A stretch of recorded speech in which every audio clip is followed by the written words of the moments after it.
Boa noite.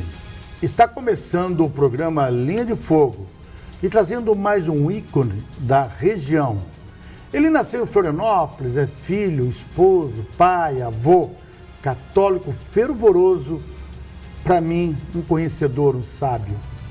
Ele é bacharel em administração e gestão de pessoas pela FESC, analista de organização, gerente de recursos humanos, conselheiro de desenvolvimento regional do governo do estado de Santa Catarina, pró-reitor de operações e serviços acadêmicos na Universidade do Sul de Santa Catarina, pró-reitor de desenvolvimento e inovação institucional, respondendo pelas áreas de inteligência competitiva, mapeamento e otimização de processos e gestão do planejamento, promoção de projetos institucional, conselheiro da Sapiens Park e vice-presidente da Fundação Unisul.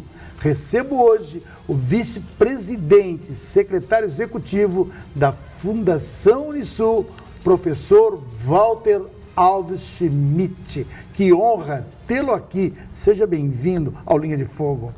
O prazer é meu. Eu já estava há bastante tempo assim, com muita vontade de poder ter a oportunidade de estar aqui com todos vocês, em especial de estar aqui na nossa UniTV e prestigiar esse lindo trabalho, esse belíssimo projeto que está sendo oferecido a todo o sul de Santa Catarina. Eu procurarei, com certeza, contribuir e dialogar, Haroldo, aqui com todos os seus ouvintes, para que nós possamos ter um belo programa. Por que não me chama de Dura, hein? Porque eu entendo que o perfil deste programa que você desenvolveu aqui com os especialistas da Unisul TV é um programa diferente daqueles que o Dura desenvolve, aqueles que eu sempre posso brincar contigo, que eu posso, sem ser pesado, continuando sendo leve, mas num outro padrão de programa. Então aqui hoje será realmente o Haroldo Silva. Professor, com esse currículo, falando sério, com todo esse currículo, né?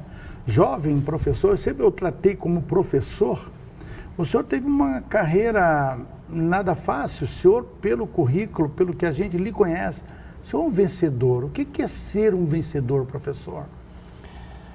Haroldo, quando começa com essas perguntas pessoais sempre é mais difícil, né? A gente vem preparado, pessoas como eu vêm preparado para a técnica. Mas vai ter. Ah, vai ter técnica? Vai ter muita técnica aqui hoje. Tá bom. Eu vou responder pelo que eu sinto, né? De uma trajetória e pelo que eu sinto da minha trajetória. Eu vim de uma família de classe média, média baixa. O meu pai, para quem o conheceu, ele era muito conhecido aqui em toda a região. Ele era uma pessoa que tinha 3 empregos, sempre teve na vida dele 3 empregos para poder nos sustentar. O meu pai trabalhava de telegrafista. Dias desses eu ainda comentei numa rede social essa fase da história. O meu pai trabalhava na área de produção da Jussil, produzindo bolacha, produzindo macarrão. E o meu pai trabalhava de motorista nas áreas complementares. Eu acredito, na verdade, até para dar uma fugida da mãe. Eu acredito até que dá uma fugida da mãe para poder namorar. Mas, de qualquer maneira, tinha 3 empregos. E era isso que ajudava a sustentar a nossa família.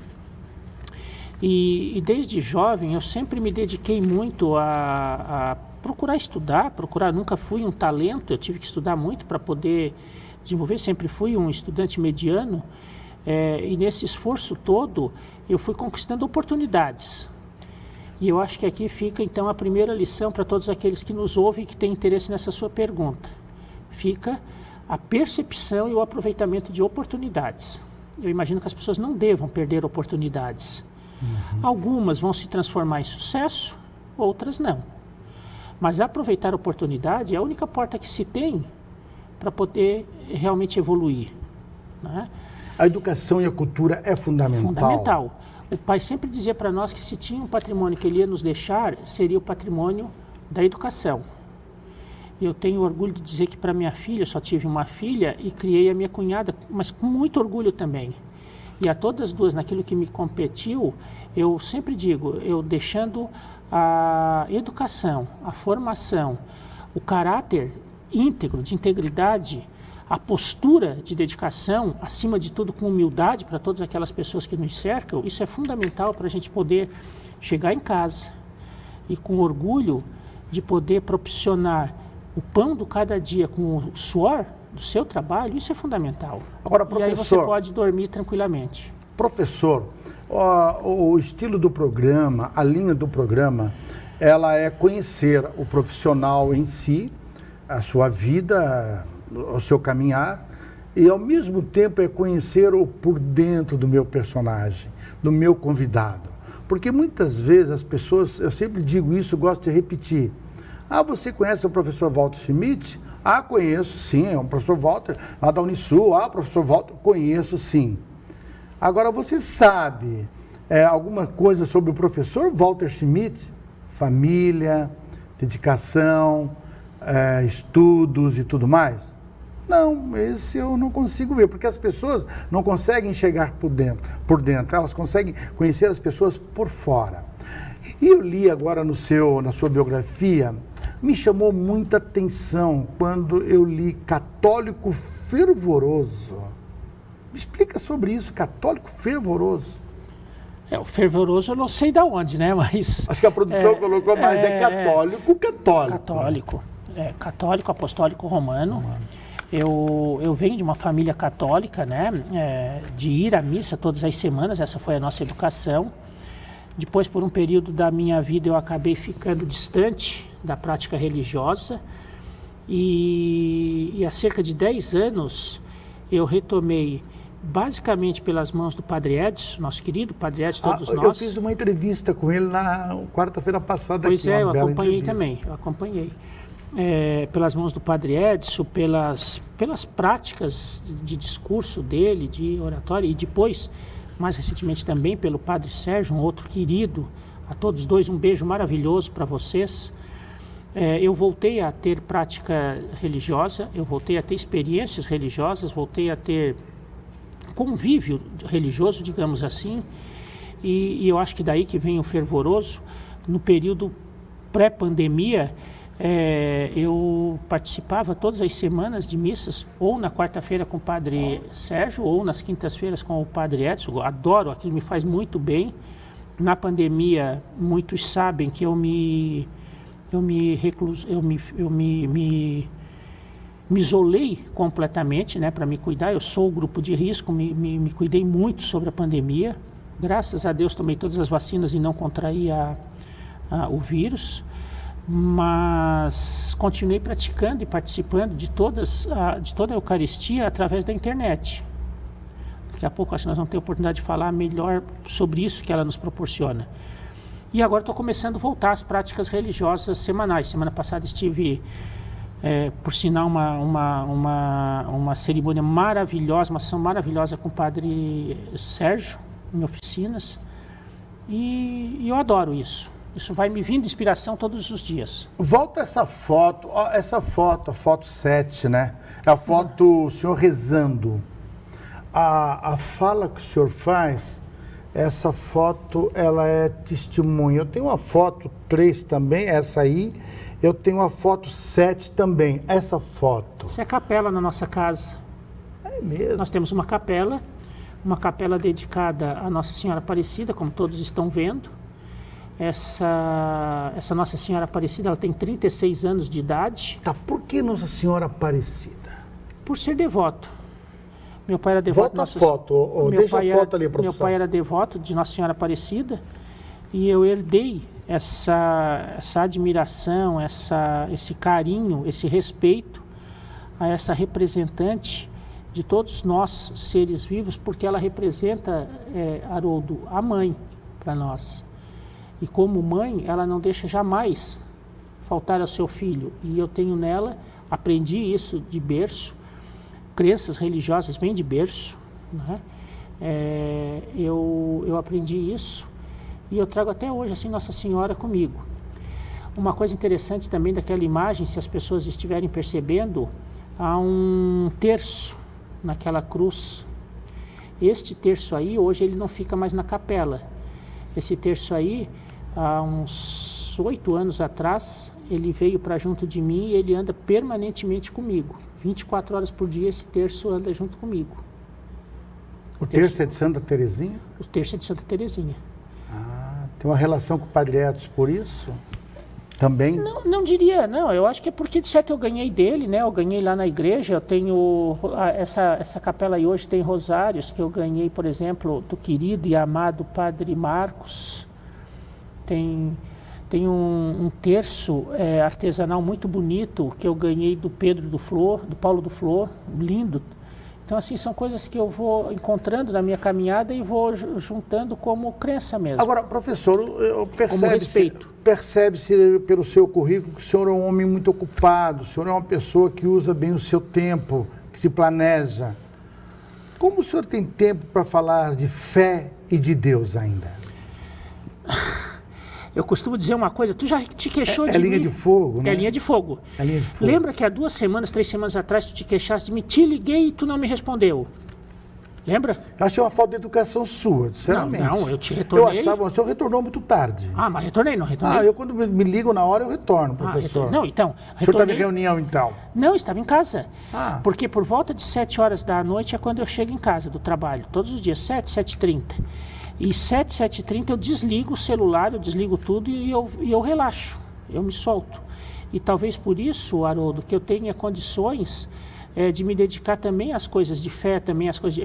Eu pratico atividades físicas todos os dias, eu brinco com a minha família, eu brinco com meus netos, eu saio correndo com eles. Então, a minha vida ela é muito regrada no sentido, é totalmente desorganizada, mas é muito regrada no sentido assim.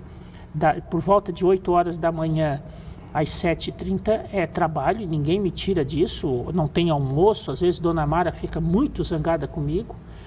19h30 eu chego em casa e eu vou para o meu momento de relaxamento, ou eu vou ao momento de prática religiosa, ou eu vou para os meus grupos dos quais eu participo, ou eu estudo. Eu faço filosofia. Mas tudo que está se falando aqui, às vezes o meu telespectador está dizendo assim, ele não anda de bicicleta. Eu acho que tem uma foto aí da bicicleta. Olha lá. Pedalo. Professor, eu não tenho esse tempo, eu não tenho planejamento para estar bastante. Mas o senhor pedala ainda? Hoje pedalei 21 quilômetros. Hoje foi pouco. Começou a chover, fiquei com medo da chuva, pedalei 21 quilômetros hoje. Essa foto aí foi um passeio feito de Tubarão a Jaguaruna, nosso Arroio Corrente. São quase 2 horas aí de pedal. Então, pedalo todo. Eu vou ter que ter essa inveja, eu vou ter que buscar também uma bicicleta para poder andar. Agora tem o senhor falou no nome dela, eu acho que é uma sua companheira, ela tem uma foto 2 aí, produção. Eu quero que o senhor fale um pouco desta foto aí.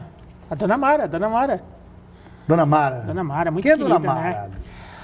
A Dona Mara é uma jovem que um dia estava parada na frente do Banco do Brasil, eu pensava que era muito rica. Deixa a foto sempre, produção. Fui dar em cima dela e aí eu descobri que o seu Arlindo, meu falecido sogro, saudoso sogro, estava buscando um empréstimo no Banco do Brasil. Mas aí eu já estava namorando com a filha dele. E aí se vão 36 anos aí de uma relação respeitosa, bacana, bonita, construindo uma relação de família aí que nos orgulha muito. Legal. Um beijo para Dona Mara. Agora tem aqui, produção, as 5. Isso tudo, quando o senhor fala em religião, fala em Deus, fala em fé, fala tudo isso, cai aqui. Família. Eu gosto de perguntar para o meu convidado sobre família, sobre Deus, sobre fé, porque eu quero ver realmente a verdade nos seus olhos sobre, conceitue para mim, família. Essa que está aparecendo na tela agora. Isso aí é a minha amada e querida família. Falta aí a Tati e o Roger. A Tati é minha cunhada que eu criei, eu a tenho como filha. E a Isis, filha deles, então minha neta. E aí, para aqueles que me conhecem, para aqueles que me acompanham, tem aí o Davizinho e o Mateuzinho, que são meus netos gêmeos prematuros. Foto 6, por favor, produção. E que transformaram a nossa vida, esses dois aí. Depois veio o PP. Aí. Ó. Eles transformaram a nossa vida, uma história muito bonita, assim, da prematuridade, né? Uma história que reforçou ainda mais os nossos lados com as crenças religiosas. Certamente hoje eles estão conosco, em parte por conta da ciência, em parte por conta do Michel ser o cirurgião que com o conhecimento que tem, e largou tudo e ficou 6 meses acompanhando eles 100% do tempo na UTI. E aí ele foi técnico, ele não foi pai naquele período, ele sempre diz isso. Eu acho que isso ajudou a salvar as crianças. mas acima de tudo, inclusive reconhecido por ele mesmo, pela Larissa, a energia espiritual de bênçãos e graças que recaiu sobre nós, para nós hoje termos as crianças prematuras extremas conosco. Foi um momento que eu acompanhei com o senhor muito Exatamente. difícil. Várias vezes tu me apoiasse aí, a gente conversando. Um momento muito difícil na vida de vocês, do casal, né, professor? Bem, o senhor chegou a algum momento de achar que duvidava de Deus nessa recuperação? Ou o senhor colocou na mão da ciência? Não, Haroldo, ao contrário. Primeiro eles esconderam de mim, assim, procuraram evitar muito de falar comigo como é que seria a evolução dessa história aí dos prematuros, tanto o Michel quanto o Roger. Eles foram realmente, assim, parar e me detalhar isso 2 dias depois das crianças nascerem. Porque eu estava percebendo alguma coisa, eu não podia ver os meus netos, o que está rolando. E aí eles detalharam para mim que as primeiras 48 horas eram muito críticas, e aí depois era uma semana, e aí depois era o primeiro mês, e que nós íamos ficar lá em Porto Alegre por 6 meses com as crianças. Nossa. E trouxemos as crianças juntos. O Michel me disse, eu só volto para casa com a minha esposa e com meus filhos. E assim foi. E nós demos todo o apoio necessário de família. E nesse período a gente acreditou em 2 coisas, mas assim, iguais. A ciência orientada pela fé. A ciência dos homens, da inteligência, da competência, do desenvolvimento, e a crença religiosa que esteve conosco muito tempo. Agora, 100% o que mais lhe emociona? Este homem que trabalha das 7 às 8, este homem que tem tempo para caminhar, este homem que tem tempo para ver sua família, que fala com seus netos, enfim, o que mais emociona o professor Walter Schmidt? Desculpa, Haroldo, a mim o que mais emociona é poder assim ver as pessoas realmente convivendo em família e em relações de amizade. Pode ser utópico? Pode, mas não há nada mais importante do que a família. E eu rezo sempre, eu peço sempre para que as pessoas compreendam a família no novo contexto de família. Família hoje não é mais marido e mulher. Família hoje pode ser o companheiro com a sua companheira. Família hoje pode ser companheiro com companheiro, companheira com companheira. Família é aquilo que você cria um laço de relacionamento respeitoso, fraterno, solidário e que possa levar realmente à conquista de objetivos comuns. Por que filho tem que ser só o Davizinho e o Mateus, que foram gerados e o PP, a gente chama de PP Bolota, que foram gerados pelo Michel e pela Larissa? Quantas pessoas, hoje eu não saberia dizer o número, mas quantas pessoas sofrem, adoecidas por não poder ter um filho natural, e tantas crianças abandonadas, tantas crianças morrendo de fome? Por que uma dessas crianças não pode ser sua filha e você dar o mesmo amor que você poderia dar a uma criança gerada no seu ventre? Um amigo aqui de Tubarão, recente, conhecido, a filha, por uma opção, optou por ser solteira e agora recentemente adotou uma criança. Eles têm um convívio, tanto os avós da criança como a mãe da criança assumiram ela de uma maneira assim linda, emocionante, carinhosa, afetiva. Quem é que vai dizer que não é uma filha? Não há como não dizer. Professor, como essa? Vídeo 2, por favor, produção, solta lá. Isso.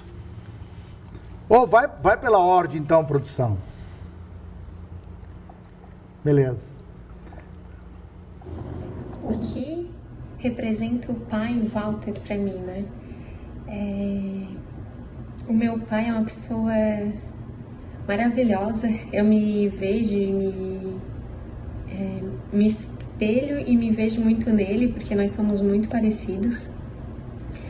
É um cara íntegro, correto, bem-humorado, de bem com a vida, que faz os meus dias serem mais felizes sempre. Eu tenho muito orgulho de ser filha dele, de conviver diariamente, de dividir minha vida, meu dia a dia com meu pai. Ele é um exemplo de ser humano, uma pessoa maravilhosa. E eu só posso dizer que eu te amo muito, pai. Um beijo da filhota.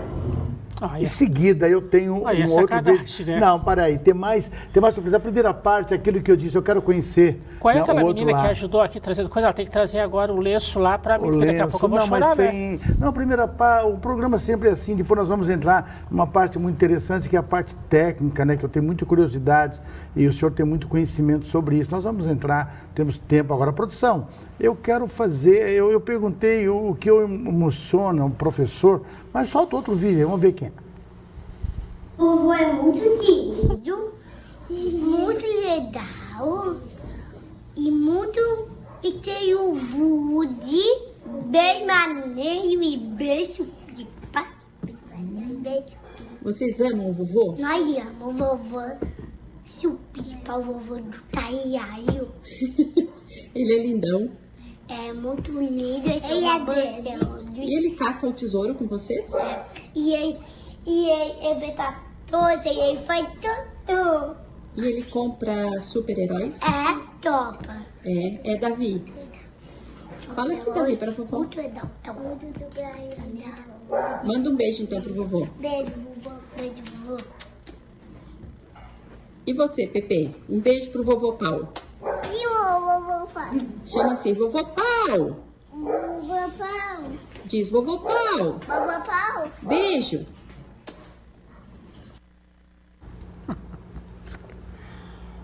Aí, Dura, aí eu tenho que te chamar de Dura mesmo, né? Pô, brincadeira, essa aí eu não esperava. Obrigado. O senhor estava sendo educado comigo, me chamando de Haroldo? Agora vai ser Dura. É linha de fogo? Agora vai ser Dura. Bom, muito legal. É linha de fogo. Essas crianças são tudo na minha vida. E ainda falo as coisas que eu ensino para eles fizeram aqui para depois me envergonhar. O taralho ali, dá para entender o que eles quiseram dizer, né? Sensacional. Professor, nós vamos para o intervalo comercial, o nosso primeiro intervalo comercial, para o senhor dar uma recuperada nessa emoção aí, porque foi maravilhoso. Já voltamos em seguidinha, com mais coisas, mais assuntos, mais curiosidades sobre o professor Walter Schmitz. Nós vamos entrar depois num assunto, né, muito também importante para todos. Vamos explorar um pouco esse conhecimento do meu entrevistado desta noite.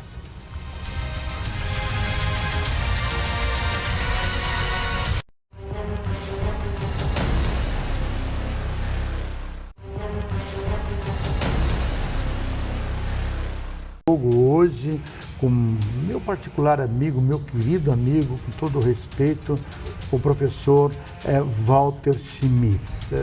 Eu sempre li todo aquela biografia, e a maior biografia de um homem de bem foi o primeiro bloco, que é tudo isso que a gente falou, conhecendo mais as pessoas. Mas Me também, tiraram professor, do centro aqui. Tiraram do centro. Eu acho que aqui veio a produção toda com lenços, com lençol e tudo mais. Mas são lágrimas verdadeiras, lágrimas de emoção, lágrimas que tocam o coração. A gente sabe que, por exemplo, eu tenho um vídeo, eu acho que, produção, você está me apertando para esse primeiro vídeo. Essa é a razão de tudo e de todos. Solta aí, essa aí, produção. Oi, meu amor. Hoje, no final da manhã, recebi uma ligação pedindo que eu falasse um pouquinho sobre você. Eu acho que estão lhe aprontando algo, mas eu não sei o que. Mas achei a ideia muito bacana e topei. Tô aqui fazendo vídeo. Tu sabes que não é muito a minha praia, mas vou tentar, em poucas palavras, expressar o que você significa para nós. O Walter é um maridão, super esposo, sempre muito carinhoso. Desde que eu o conheci, o Walter continua o mesmo. E isso muito bacana no nosso relacionamento. Enquanto pai, sempre presente, sempre conselheiro, seguindo todos os movimentos da nossa filha. Eu lembro que quando a Lari tinha os momentos de decisões mais difíceis, era com o pai que ela sentava. E eu ouvia, participava das conversas, e ele sempre muito sensato, muito pé no chão. E era muito bacana de ver isso. Hoje, vovô de 3 netos, pensa num vovô babão, pensa num vovô apaixonado por esses netos. E eles da mesma forma. Como diriam eles, o nosso vovô é supimpa, o nosso vovô tem um barrigão, o nosso vovô é querido, o nosso vovô tem um bug, enfim. O vovô é demais. né? Então hoje o Walter, para nós, ele é nosso chão. Eu não sei como é que seriam as nossas vidas sem a presença do Walter no nosso dia a dia. Por isso, meu amor, quero te dizer que te amo muito. Tu estás sempre no meu coração, nas minhas orações, nos meus pensamentos. Você é genial. Um beijão e bye bye. Depois tu me conta aí o que aprontaram pra ti, tá? Um beijo, querido. Professor, querida amiga Mara, então, palavras tão fortes, assim, profundas de um relacionamento que resultou em tudo aquilo que antecedeu a fala dela. Para encerrar esse tópico, esse momento tão importante, defina tudo isso em palavras, professor. Primeiro que a danada nem estava em casa hoje quando eu fui me arrumar para vir para cá. Então já estou começando a desconfiar por quê. Segundo, me cancelou o almoço hoje. Então ela me cancelou o almoço para fazer essa gravação. Me deixou sem almoço. Disse que não era para mim ir para casa, que não ia ter almoço. Tive que me virar e falar aí tão bonito de mim, depois me deixa sem almoço. Me mandou embora de almoço. Tá certo. Mas, Dura, eu diria assim, ó. A Mara, qualquer casal tem altos e baixos. Imagine em 36 anos de casados, 34 anos de casados, quantos momentos maravilhosos nós tivemos, mas também quantos momentos ruins, difíceis. Onde é que está a beleza disso? A beleza disso, me parece, e isso é um consenso entre nós, está em saber construir dos momentos ruins as grandes possibilidades de virtudes que nós tivemos nos momentos bons. A Edna Mara, eu não sei nem como é que ela fez essa gravação, porque ela odeia se expor, odeia, ela detesta se expor. A Lari odeia se expor. A produção é competente. Muito. Possivelmente tentaram, sei lá, o Michel também, mas também não gosta. Então, a maior bronca deles é eu ser uma pessoa pública. Eles não gostam, realmente não gostam da minha família.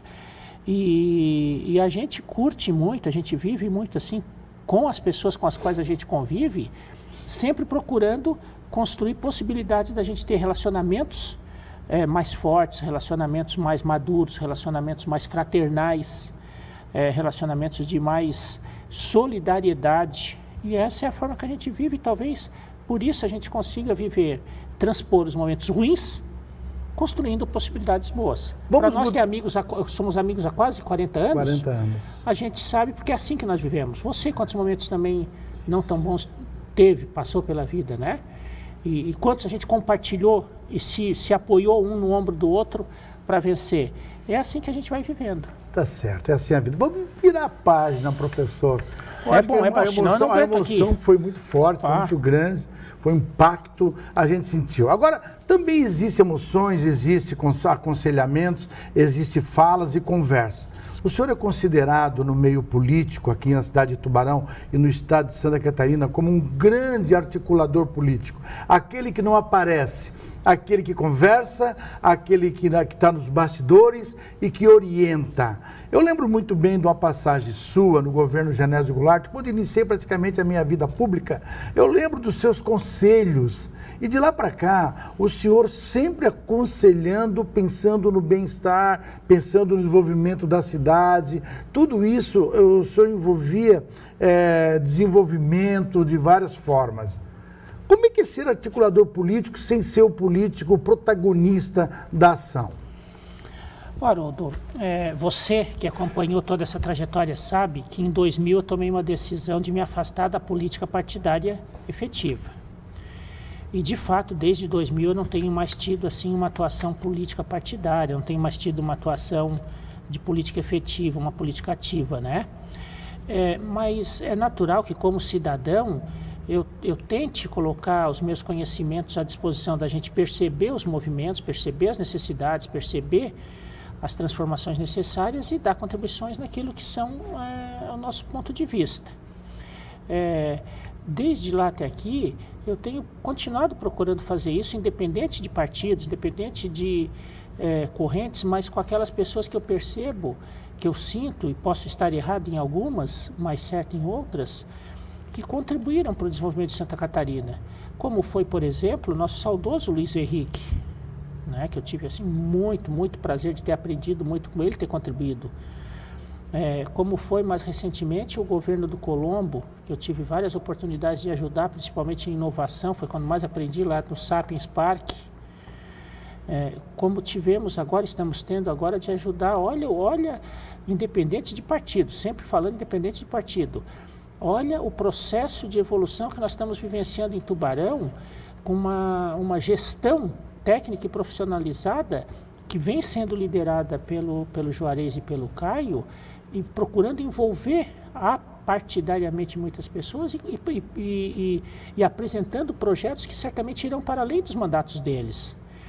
Então essa movimentação, por isso que falei de Luiz Henrique, por isso que falei de Colombo, por isso que falei estou falando do Juarez, e nem me referi ao Genésio, que são momentos diferentes, são momentos históricos diferentes, distantes uns dos outros, mas que promoveram, é indiscutível que promoveram transformações para o Estado, que promoveram transformações para a região.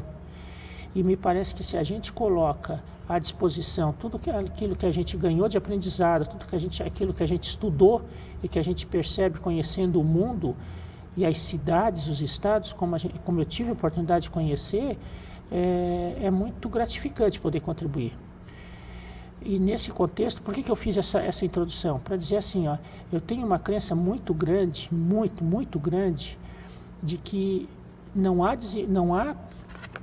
projeto político, público, de política pública, né, do sentido de política pública, não de política partidária, que possa prosperar se ele não estiver pautado na integração regional.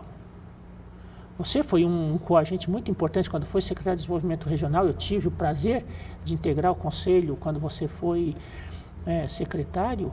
E essas eram as nossas discussões, essas eram as nossas teses. E estas teses, elas são as teses que realmente precisam ser aprimoradas, do ponto de vista sociológico, precisam ser assimiladas culturalmente, porque é difícil você conseguir. Como é que você vai pensar que uma cidade tem que ceder um pouco para você poder fazer alguma coisa integrada entre 2, 3 cidades? Vou dar um exemplo para as pessoas enxergarem bem. É agora o caso da ponte que vai ligar Tubarão e Capivari. Né? É uma obra que certamente cada uma dessas cidades teve que ceder talvez outros pleitos que tinham no governo para poder fazer uma obra estruturante de integração, mas que vai ser fundamental para promover desenvolvimento em ambas as cidades. Na época eu estava ouvindo muitas, mas quem é que vai ganhar mais? Não, a Capivari vai ganhar mais, porque vai ter um fluxo para lá. Não, mas para aí, as pessoas podem sair de Capivari para vir realmente trabalhar em Tubarão, vai ser mais cidade dormitório ainda do que já é. Mas não é essa a questão é que ambas ganharão. Ambas ganharão com as suas potencialidades e capacidades que terão. Mesmo assim, professor, nós temos algumas dificuldades, mesmo tendo a sua opinião, os seus estudos bem avançados em relação ao desenvolvimento, mas nos falta uma coisa que eu percebo, a representatividade política. O senhor percebe também que nós podemos ter, onde nós temos um contingente de 250 mil votos praticamente, aqui na nossa região da Amurel, e a gente tem pouca representatividade. Professor, não seria melhor aproveitar numa eleição democrática, ter mais representatividade? Basta ver que nessa legislatura nós não temos nenhum representante, se for pensar do ponto de vista microrregional. Microrregional. Não temos nenhum representante, nem no Congresso Estadual e nem no Congresso Federal. Microrregionalmente. Né? O representante mais próximo que nós temos é de Laguna, e temos um outro de São Ludgero, né? Então, quer dizer, Laguna está dentro mais ou menos da micro-região, mas é um representante. São Ludgero já está mais a macro-região, né? Aí, felizmente, olha por essa região, mas não é uma pessoa daqui com aquela que você pode conviver. Nós fomos agora, recentemente, Haroldo, discutir as questões de emendas parlamentares. Não sei se nós vamos falar nisso, mas a nova função que a Fundação se preparou para si, ela está muito pautada em prospecção de projetos que ela pode, com toda a sua expertise de 56 anos, oferecer e desenvolver para a região. Isso depende muito de recursos, de verba. Então, você tem que assegurar rubricas públicas para poder transformar em emendas, transformar em recursos públicos. E você precisa ver o quão difícil é você chegar no Congresso e você não ter uma porta para bater daquela pessoa que está todo dia no mercado com você também. É muito mais difícil, porque os interesses são diversos. É muito maior a demanda por necessidade do que as condições de atender. E quando essa divisão é muito grande, você não tem parâmetros adequados para avaliar, você dá para aquele que está mais perto, é natural. Nós tivemos uma acolhida muito grande, se for falar em pessoas assim, por exemplo, do senador Esperidião Amin e da deputada Ângela, que nos acolheram muito bem, já acolheram com o projeto que nós estamos desenvolvendo agora, chamado Observatório da Inovação, e vão repetir. Mas assim, poucas as oportunidades que você tem para chegar assim. Precisamos são demais. Poucas. Então precisa de representatividade. É muito importante que o cidadão perceba bem na hora de fazer a sua escolha de voto. No momento que a produção, hoje à tarde, começou a fazer a divulgação da sua presença aqui, teve um grande amigo em comum, nosso, que ele mandou para mim praticamente uma carta. Ele assim, poxa, pergunta para ele, eu acompanho a trajetória dele há muito tempo, há muitos anos, eu gostaria que ele respondesse para mim. Eu vou te abrir uma exceção. Ele assim, certa vez, faz muitos anos, o professor Walter escreveu um artigo sobre acessibilidade. Como está essa questão nos dias atuais? Houve alguma evolução relacionada ao tema ou ainda é uma questão relegada? Por que as cidades, e particularmente a nossa querida Tubarão, ainda é tão despreocupada com a acessibilidade às pessoas com alguma necessidade especiais? É preciso mudar, professor? O Haroldo... Rogério Bardi. Querido Rogério. Rogério, nós fomos companheiros de ensino médio, fizemos todo o ensino médio juntos. E é um grande cara, Rogério, um estudioso de questões ambientais. O Rogério, a gente sabe que as questões de acessibilidade, elas têm eu entendo que elas tenham dois momentos para serem tratadas. O primeiro deles é se sensibilizar pela acessibilidade. E me parece que esse processo, ele tem evoluído assim muito, em termos de política pública, em termos de envolvimento, de tocar o gestor público em todos os setores. Só que as cidades, elas não estão sendo construídas hoje, elas estão sendo melhoradas, elas estão sendo adaptadas. E aí você tem toda uma cidade estruturada, você tem todo equipamentos instalados, prontos, e você vai ter que ir adaptando esses equipamentos para poder dar condições adequadas de acessibilidade. E a acessibilidade não pode ser visto sob a minha ótica, não pode ser visto só pelo acesso físico, quer dizer, você poder acessar uma sala, que é muito importante, mas você tem que acessar a tudo aquilo que existe naquela sala, ao conhecimento, às informações, aos produtos. E essa é a grande diferença. Então, para ser objetivo com base nisso, eu diria que eu acredito que sim, Rogério.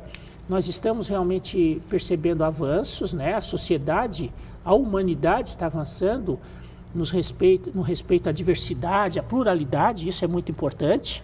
E na medida que esse processo de diversidade e pluralidade avançam, também vai avançando as questões de adaptação das cidades. Agora, é demorado.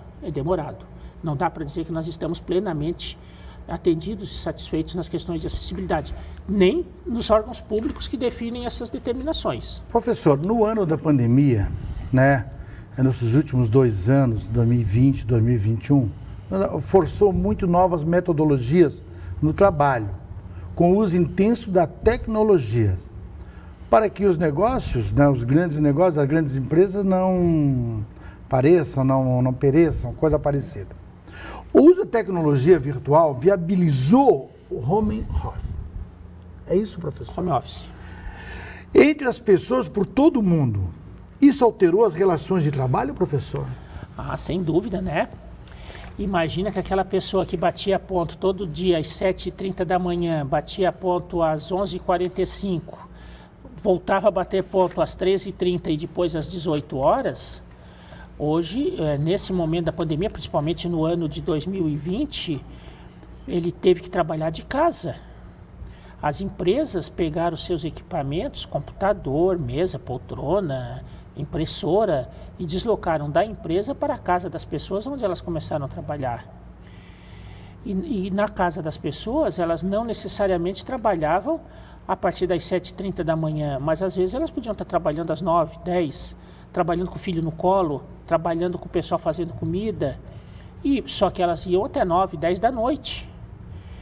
Então, é uma nova forma de relacionamento da relação de trabalho e emprego.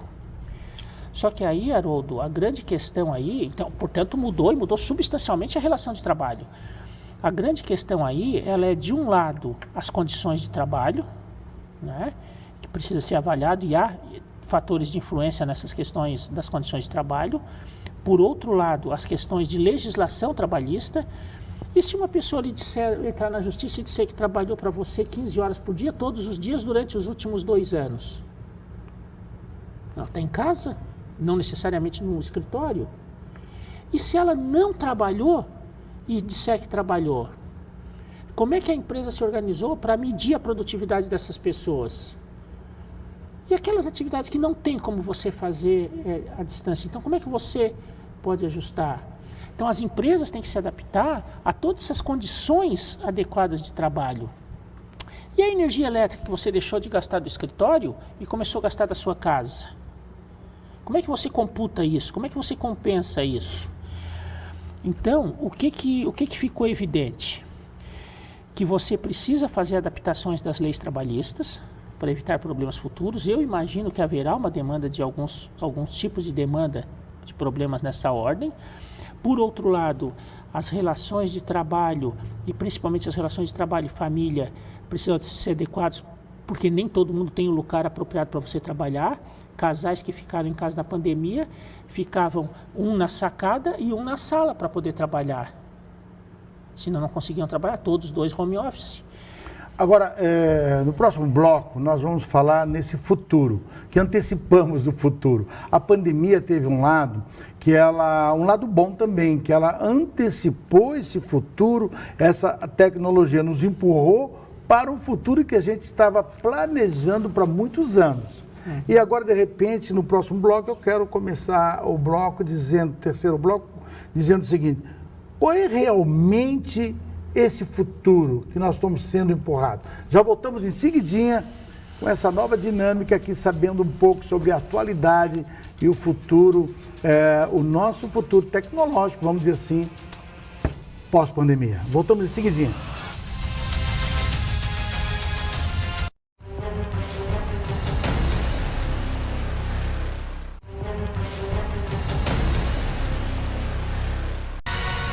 Eu quero agradecer a todos os participantes no Facebook, no meu WhatsApp, enfim, o WhatsApp do professor Walter, e dizer que o programa é ao vivo, sim, mas nós não podemos estar interagindo nesse exato momento porque ficamos aqui no estúdio diretamente, e a produção fica lá na outra sala. Mas, porém, o professor Walter e os meus convidados, não só o professor Walter, depois responde, conversa com todos vocês que estão interagindo conosco pelo o Facebook, pelas redes sociais, tá certo? Muito obrigado pelo seu carinho, muito obrigado pela atenção.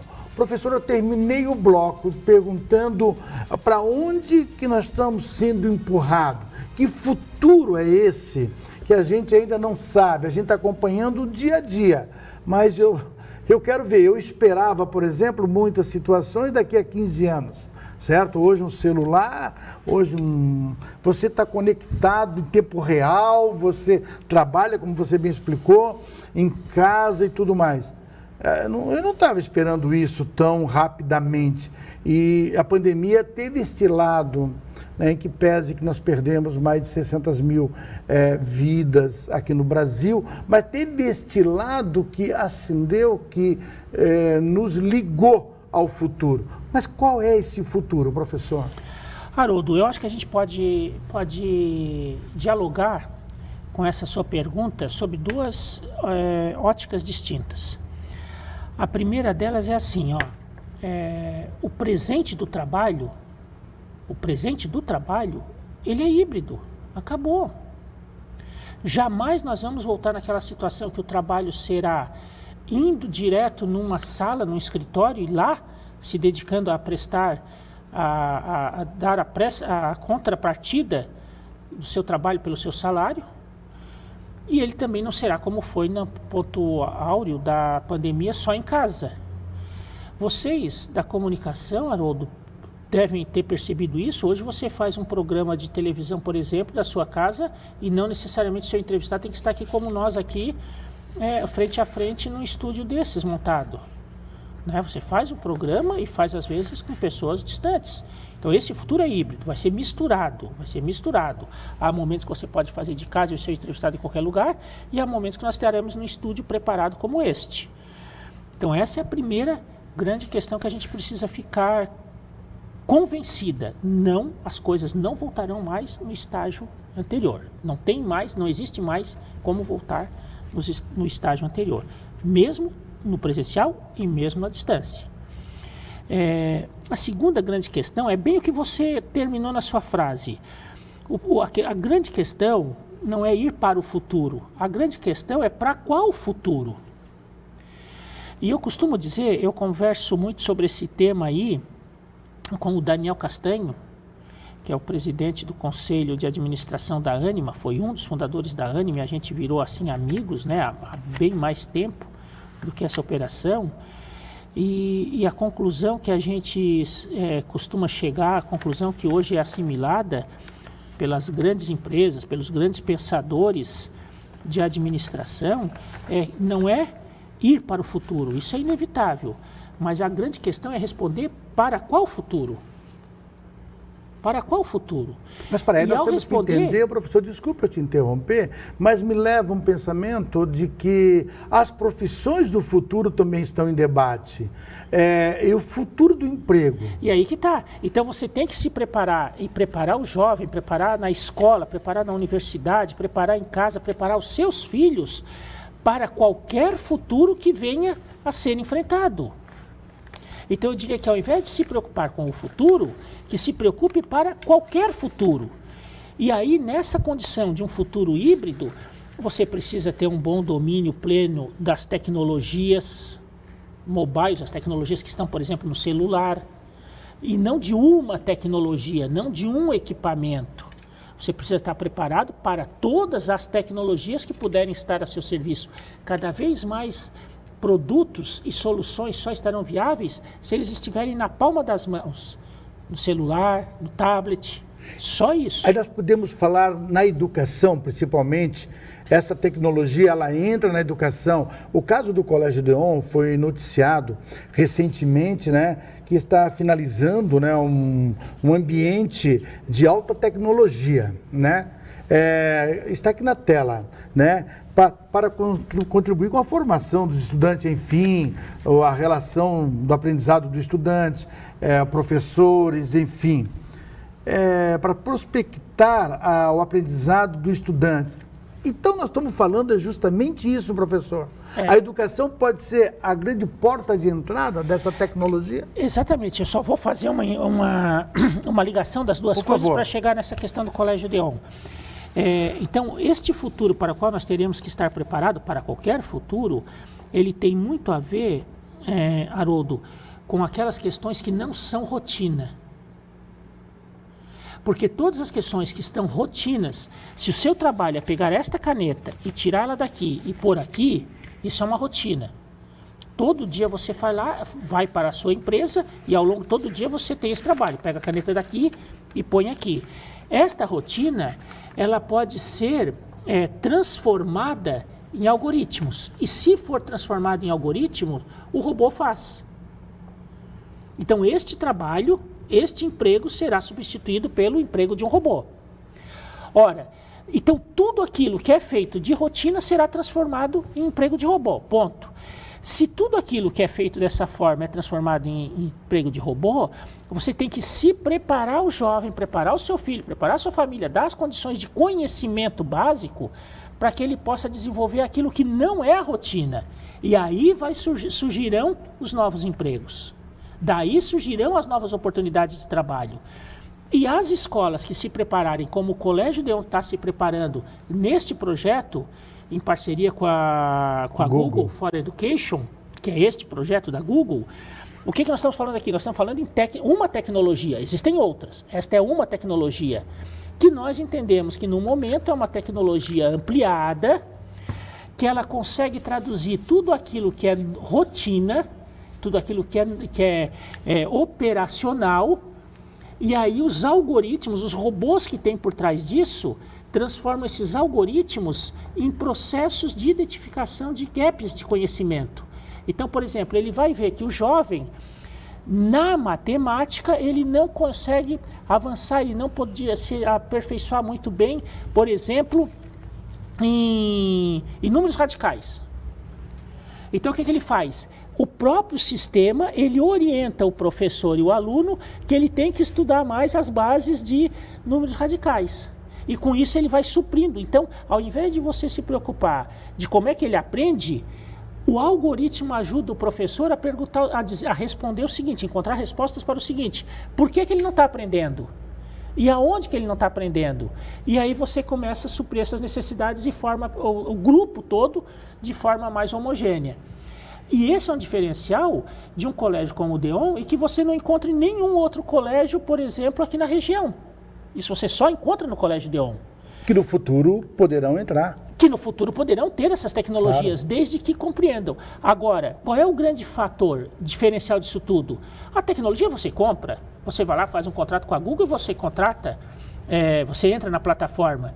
Agora, o professor Salésio tem dito muito isso para nós, o professor Salésio, nosso presidente da fundação, tem cobrado demais isso de todos nós, que é o seguinte, Haroldo: você precisa capacitar o professor para poder interagir com o estudante que ele tem em sala de aula e com as tecnologias que estão à disposição dele.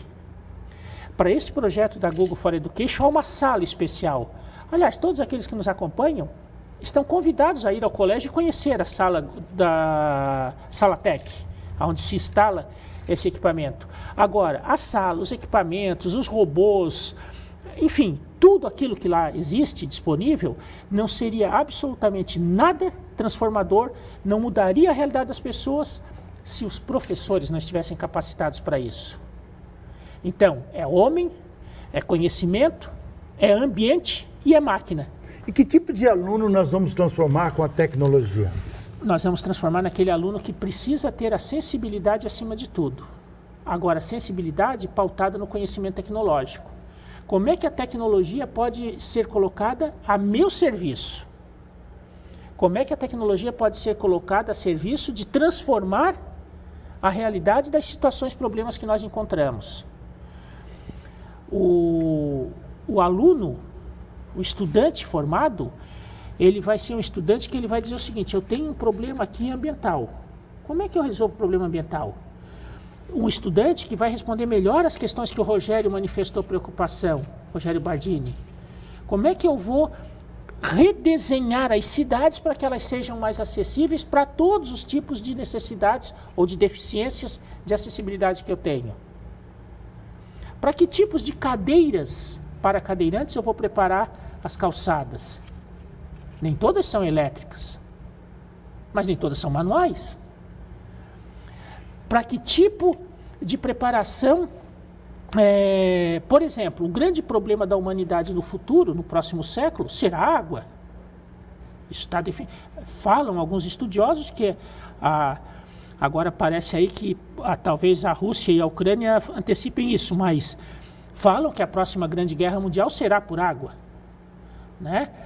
Bom, se a próxima grande guerra mundial será por água, como é que os nossos cientistas do futuro, preparados com conhecimentos tecnológicos à disposição, com todas as tecnologias disponíveis, ajudarão para que nós possamos mitigar o acesso à água? Dessalinizadores, reservatórios, aproveitamento de água de chuva. Como é que nós vamos fazer? Aproveitamento de águas servidas? Qual é a tecnologia que filtra águas servidas? Porque se o grande problema que vai gerar uma guerra mundial será água, os nossos cientistas, que estão hoje no maternal, que estão hoje no ensino fundamental, que estão hoje aprendendo na Salatec com Google Education e com outras tantas tecnologias no Brasil inteiro, no mundo inteiro, estarão colocando à nossa disposição no futuro. Os desafios são muito grandes, Haroldo. Os desafios são enormes. Qual o perigo, professor, nesse tema ainda de transformarmos o nosso aluno hoje em gênios ou robôs? Haroldo, eu particularmente não acredito e talvez não seja a pessoa mais qualificada para dizer se isso tem esse risco ou não. Mas a minha grande preocupação é que nós possamos estar ampliando muito o abismo social em países subdesenvolvidos, em países em desenvolvimento, como é o caso do Brasil. Porque você imagina que, dependendo do grau e da intensidade disso, você poderá ter os alfabetizados e os analfabetos, do ponto de vista de uso de tecnologia, de uso e acesso à tecnologia. Agora, para voltar na pandemia, que foi o começo da sua conversa... A vacinas. Nós vimos essa questão. Você tem acesso à vacina ou não tem? Você foi para casa em alguns lugares, por mais que a escola disponibilizasse tecnologia para estudar à distância, lá na comunidade você não tinha rede. Lá na comunidade, na sua casa, na comunidade, você tinha um celular para toda a família utilizar. Então, me parece, eu particularmente, assim, nos meus momentos de reflexão, tenho pensado muito no abismo, no tamanho do crescimento da possibilidade de abismo social. A se preocupar. O senhor falou em vacina. Ainda existe pessoas que acham que uma vacina sempre levava 10 anos, de 5 a 10 anos para ser testada e concluída. De repente, nós vimos aqui que a tecnologia entrou, as redes de comunicação entraram muito forte e tivemos uma vacina onde os cientistas se comunicaram e não esconderam os seus segredos. Eles trocaram informações com vários cientistas do mundo inteiro. Aí temos uma vacina em 2 anos. O senhor, em algum momento, pensou que nós teríamos uma vacina em 2 anos, professor? Essa vacina, da qual o senhor, eu tenho uma foto aqui, que o senhor foi... Olha ali, olha só. Essa foto, ela representa, professor, muito para aqueles que não acreditavam na vacina. O que o senhor tem a dizer para as pessoas acreditarem na vacina, professor? Que bênção, né? É uma Nós bênção. podemos ter acesso, graças à tecnologia, às soluções tecnológicas que nos ajudam a ter uma melhor condição de vida. Uma das suas perguntas foi assim, porque tudo isso que aconteceu na pandemia nos empurrou para o futuro. E nós falamos lá em educação, em home office. Está aqui um outro exemplo de que a pandemia nos empurrou para o futuro. Em 2 anos nós desenvolvemos vacinas, imunizantes, que permitiram com que a população brasileira pudesse voltar a uma nova realidade de vida e de convívio. Eu vejo algumas pessoas, talvez idealistas, mas essas vacinas vão ser mudadas, porque não vai mais conter o vírus, porque não... Mas com certeza vai ser mudada e aperfeiçoada. Quem é que disse que as outras vacinas que levavam 10 anos para se desenvolver não eram aperfeiçoadas depois de lançada no mercado? Isso não existe. Ele é aprimorado, ele é aperfeiçoado. E essas também serão, inclusive para as novas variantes que surgirão. Falar em vacina, que ele manda um grande abraço, é o Daiso Trevisol, o secretário. Querido Daiso. Que manda, aqui está, né? Por sinal, um profissional dedicado que todos nós devemos agradecer, né, pelo empenho e pelo trabalho que ele fez à frente da secretaria. Professor, é um assunto que eu quero tratar com o senhor, que até então poucas pessoas falaram disso, comentaram de uma grande ação realizada na nossa Unisul, que transformou a nossa universidade. O senhor foi um dos idealizadores e coordenou praticamente a implementação das soluções vividas pela crise, que poucos falamos, da Unisul na época, que culminou na transferência do ensino superior da Unisul para a Ânima. Quase 2 anos depois, professor, disso executado, como você avalia os acertos e os erros, mas principalmente as vantagens para a região sul? Haroldo, eu só quero fazer... O senhor está anotando o quê? O senhor não está preparado para me responder? Não estou. Ou o senhor quer ter a certeza da resposta? Não, é porque é uma frase que eu não queria esquecer de corrigir, para ser justo. Primeiro entrevistado que eu deixo está com uma folha e uma caneta. Ah, é? É o privilegiado. Mas você vai ver, é para fazer uma correção de justiça. Vamos lá. De justiça. Porque você atribuiu a mim um mérito que eu gostaria muito, agradeço e gostaria muito de tê-lo comigo, né? Idealizador da solução que foi encontrada. E aqui precisa, eu acho, uma correção. Quem idealizou política e conceitualmente a solução a ser encontrada para a situação, problema que existia na Unisul, não ficou sob minha liderança isso. Teve 3 grandes líderes e que precisam ser reconhecidos sempre, porque às vezes o líder idealizador ele acaba não aparecendo, né? Que foram o prefeito do Barão Juarez Ponticelli, mas na qualidade de presidente do Conselho Curador da Fundação Unisul. Há que se fazer aqui um mérito muito relevante à coragem da tomada de decisão do Conselho, e aí quando eu falo aqui do presidente Juarez, eu falo de todos os membros do Conselho Curador, do professor Salésio, Sebastião Salésio Hertz, como presidente da Fundação, que ao analisar o contexto, analisar os cenários, organizou a exposição de motivos ao presidente do Conselho para sensibilizá-lo também para a decisão, né?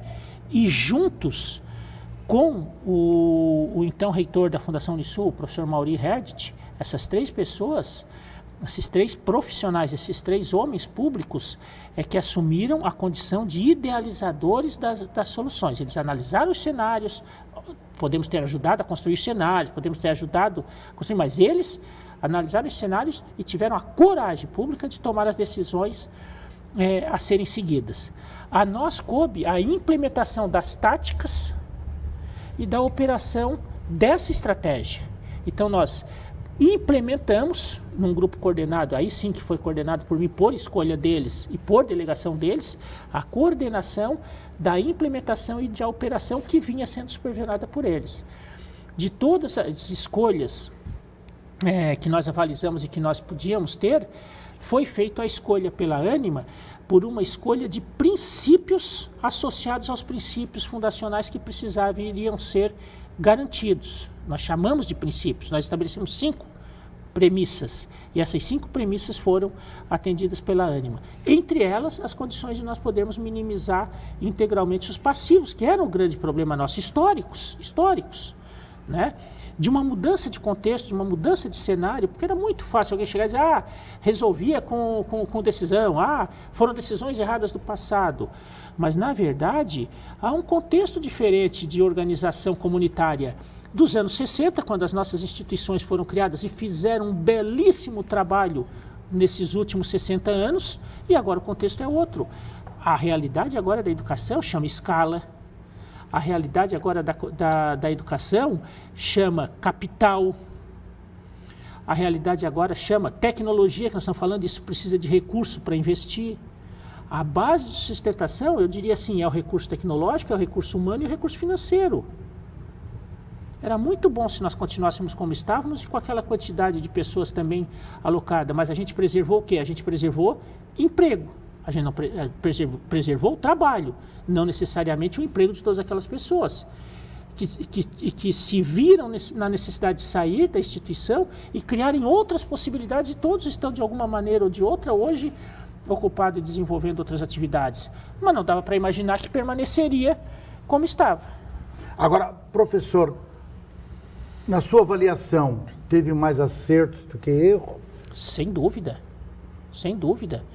Hoje, por exemplo, a Unisul, Unisul Ânima, ela gera, por exemplo, ISS para a cidade de Tubarão, que é reinvestido em projetos sociais. Há que se saber, Haroldo, que foram quase 100 milhões de reais investidos entre os compromissos a serem investidos e que isso gerou de dinheiro aqui na economia no ano de 2020, que gerou o saneamento dos déficits da Unisul, da Fundação, dentre eles muitos de questões trabalhistas, com os trabalhadores que acabavam não tendo condições de receber os salários em dia, receberam os salários, receberam todas as multas trabalhistas, receberam os ganhos e todo mundo, não ficou nenhum fornecedor para trás. Minha última colocação tem uma pauta muito importante, que é a função agora da fundação. Com a transferência da Unisul para a Ânima, a fundação está sendo reinventada. A gente percebe isso a cada dia, essa reinvenção. Qual é a função da fundação hoje para nós aqui?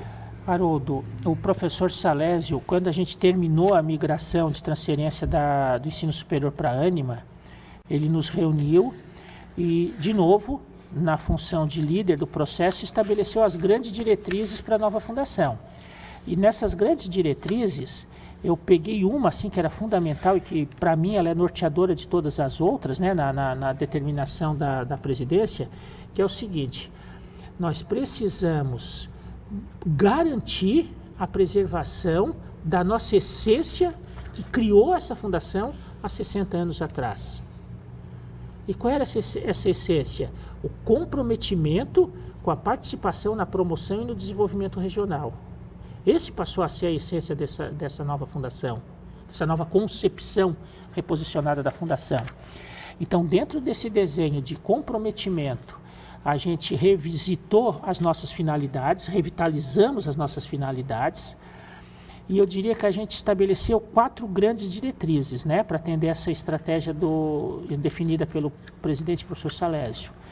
A primeira delas, nós vamos revitalizar, estamos revitalizando e reposicionando o Colégio Deon como um colégio de excelência no sul de Santa Catarina. Está aí um exemplo que a gente citou agora, em um ano de trabalho que a gente já está modernizando. 2.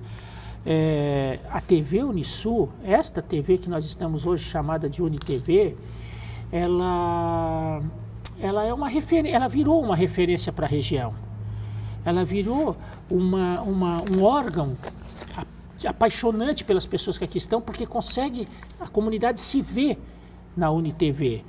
Então, uma determinação de diretriz é que nós teríamos que modernizar a forma de funcionamento da Unisul TV da época, que hoje UniTV, e aí nós digitalizamos, nós estamos ampliando o sinal, nós estamos ampliando as operações, estamos expandindo a área de atuação da UniTV, como todos já estão vendo e percebendo. Hoje, aqueles que nos acompanham por sinal digital. E uma outra dimensão, Haroldo, que é a dimensão de equipamentos que possam promover e impulsionar as ações de desenvolvimento e promoção regional.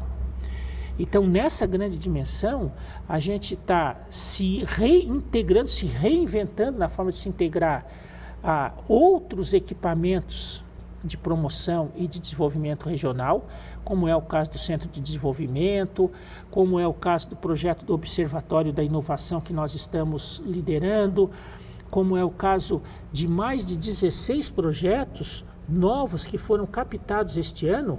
E veja bem, eu estou falando que em 2021 foi dedicado a concluir a migração da Unisul para a Ânima.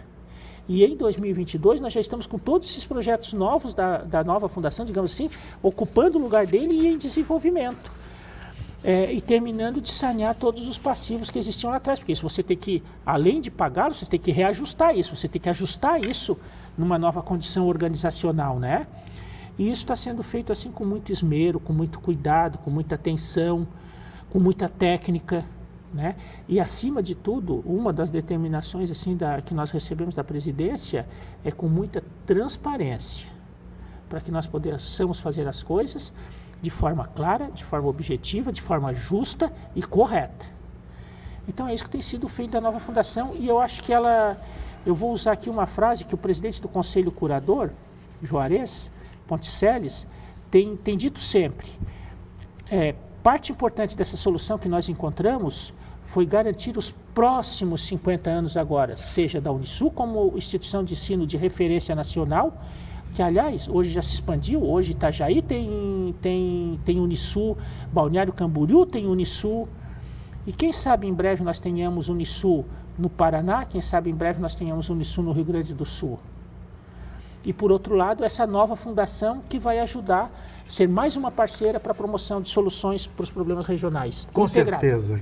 Gostaria de ficar muito tempo conversando ainda, mas olha só, é importante toda essa fala e estou me perguntando aqui, a produção diz assim, olha, o que vai acontecer no futuro? Nós já falamos, virando a página agora, nós falamos em tecnologia. Aí a produção me passa uma leitura muito interessante. Já me deu resposta. Vai acontecer com certeza, o senhor concorda ou não? Virtualização das relações e do conhecimento. Falamos sobre isso. Sem dúvida alguma, concordo. Concordo. Internet nas coisas. Internet das coisas, essencial. Isso é o que está acontecendo. Inteligência artificial. Não há dúvida, ela é a base de todos esses processos de mudança que estão sendo implementados. Cidades e casas inteligentes. Com certeza. Já existe. Já existe. Veículos autônomos. Não tenha dúvida disso. Não só os veículos autônomos, como os veículos que não serão mais movidos a combustível fóssil. Uma palavra nova que está chegando muito próximo, agora que a gente vai ouvir muito. Evolução da nanotecnologia. Nanotecnologia é uma das áreas de conhecimento que o professor Salésio, enquanto presidente, pediu que nós desenvolvêssemos na nova fundação. Impressionante. Isso vai... biotech, medicina. Sem dúvida. Célula-tronco, genoma. Exatamente. E outra, Haroldo, os cientistas dizem que hoje já nasceu a pessoa que vai viver... As pessoas que vão viver 120 anos já estão nascendo. Mas as pessoas vão viver 120 anos e certamente nós precisamos nos adaptar às cidades, que nós falamos bastante aqui para isso, mas também nós precisamos nos adaptar às condições de vida. Então, hortes, prótese, tudo isso nós temos que desenvolver. E aí vai misturar a medicina com a engenharia mecânica e com a tecnologia. Esses processos vão acontecer naturalmente para nos ajudar que o nosso corpo sustente uma idade vitalícia de 120 anos. Professor, as mudanças serão impulsionadas pelo surgimento de novas tecnologias. Foi o que imperou mais na nossa conversa. Novos softwares embarcado impactarão em todas as dimensões nossas vidas e os negócios. Alguns já sinalizam o que teremos pela frente. O futuro reserva surpresas, além da imaginação.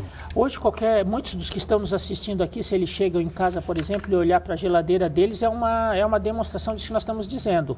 A geladeira não é uma geladeira, ela é uma geladeira e um computador. Então, ela programa o que está faltando na casa, ela programa a data de fazer o rancho, ela estabelece a temperatura que os produtos precisam ser refrigerados. Lá em casa, a dona Mara pegou emprestado da Larissa, não devolveu mais, uma robô, que eu chamo de robô, eu chamo aqui a dona Adriana. A dona Adriana é a senhora que nos ajuda, né? Então eu digo, dona Adriana, tem aí uma sósia da senhora. A robozinha é uma máquina muito simples, redonda, e vai, isso aí todo mundo deve ter em casa já, muita gente já deve ter em casa, todo mundo não, desculpa, muita gente. Ela vai andando assim e faz toda a limpeza da casa, a higienização da casa. Em pisos planos, ela faz toda a limpeza. E ela vai conversando, que está faltando a bateria, que precisa ser carregado, que não sei o quê, e vai conversando, né? Então, justamente, eu vou conversar por conta da dona Adriana, que conversa muito. Professor... Então, é a tecnologia embarcada. Olha só, impressionante, alguma curiosidade? Fala sério, a parte agora. Em 1998, a Kodak tinha 170 mil funcionários e vendia 85% do papel fotográfico utilizado no mundo. Em 2001, o modelo de negócio foi extinto e a empresa desapareceu. Alguém ainda tem máquina fotográfica de papel? Boa pergunta. Fala sério ainda. Agora, hoje, você tem o celular, que talvez seja tudo menos celular, né? Porque ele é máquina fotográfica, Nossa. Ele é aparelho de som, vários seus documentos, tudo relógio, digital, relógio, tudo. Arquivo de documento. Então, média pressão. Olha a transformação, isso, Haroldo, é tecnologia embarcada. Você pegou um celular que servia para ligar e para receber ligações, botou aqui dentro um relógio, pôs aqui dentro um arquivo de documentos, pôs aqui dentro uma máquina fotográfica, pôs aqui dentro, tá vendo? Isso aqui tudo é tecnologia embarcada. Tá certo. Falando sério ainda, olha só que impressionante que a produção descobriu.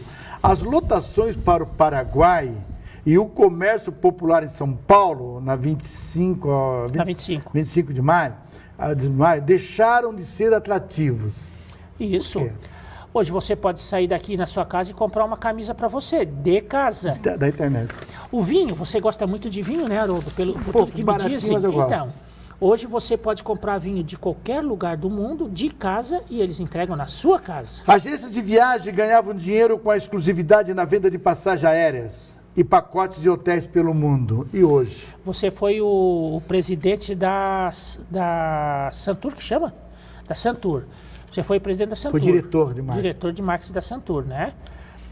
Naquele tempo, comprar passagens era uma exclusividade de uma agência de turismo.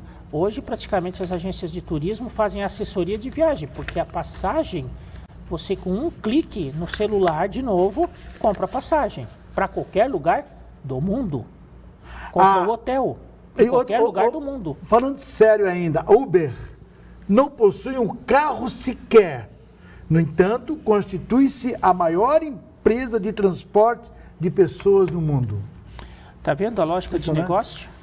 Professor, encerrando, tudo isso eu chamo de conhecimento, tudo isso eu chamo de, realmente, tem que estar antenado nos dias de hoje. Chama-se antenado, conectados.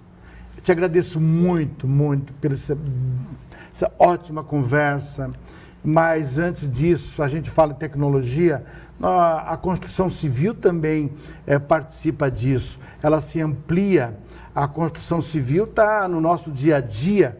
Eu quero até trazer construtores aqui, porque eles estão agora num momento que tem que se aperfeiçoar, tem que evoluir muito.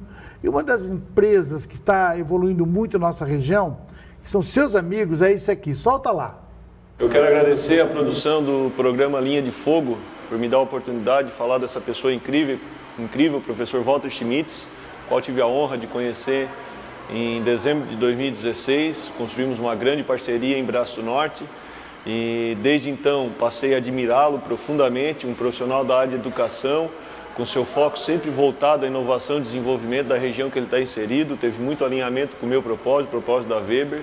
Professor Walter, meus cumprimentos, minha profunda admiração, é um prazer, uma honra tê-lo conhecido em 2016 e desde então fazer parte do seu círculo de amizades, né? E tenho profunda admiração e respeito do senhor. Um grande abraço, um beijão no coração aí, tamo junto. É o merchan que vale a pena fazer. Um grande e carinhoso abraço ao Fernando, ao Antônio, a todo o time da Weber Empreendimentos. Eles são um grande parceiro hoje nosso da Fundação, eles são um grande parceiro da Anima Educação. E olha, Haroldo, a todos aqueles que nos acompanham, existem outros empresários igual a eles. O Brasil ao Cubo, fazer um merchan aqui, né? Pode fazer. Pois o Wildo vai cobrar da gente aí. Não tem problema. Eu diria Silvio Guise, que é aqui de Tubarão. Estou falando de empresas aqui de Tubarão.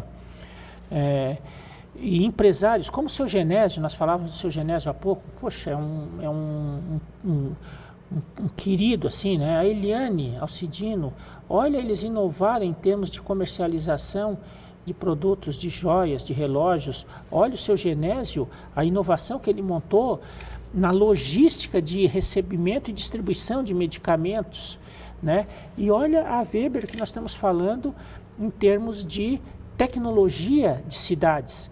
Ele ajuda a responder a pergunta do Bardini, de acessibilidade.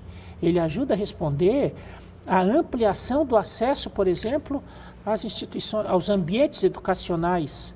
Então, são profissionais como estes e o carinho deles em valorizar, sim, reconhecer, em dar o seu tempo para ajudar a reconhecer aquilo tudo que nós estamos fazendo, é muito importante. Agora, isso é resultado de todo um time, de toda uma equipe que está à frente, que está fazendo, que nós temos um líder da concepção social e política, que é o professor Salésio, né, nosso presidente, e nos permite, a cada um de nós, desenvolver conhecimento e aplicar conhecimento para atender essas estratégias que são desenvolvidas. Muito obrigado pela tua presença, foi muito legal, né, esse bate-papo, espero que tenham gostado e tenho certeza que os meus amigos telespectadores também. Volte sempre. Pode garantir a todos os seus telespectadores que eu vou responder e comentar todas as observações que tiverem nas redes sociais. Muito obrigado. O seu WhatsApp passe para mim que eu também vou responder para eles. A você que ficou conosco aqui esse tempo todo nessa conversa, muito obrigado pela sua audiência. A próxima quarta-feira de cinza, teremos também programa aqui no Linha de Fogo com a nova entrevista. Fique com Deus e até a próxima quarta.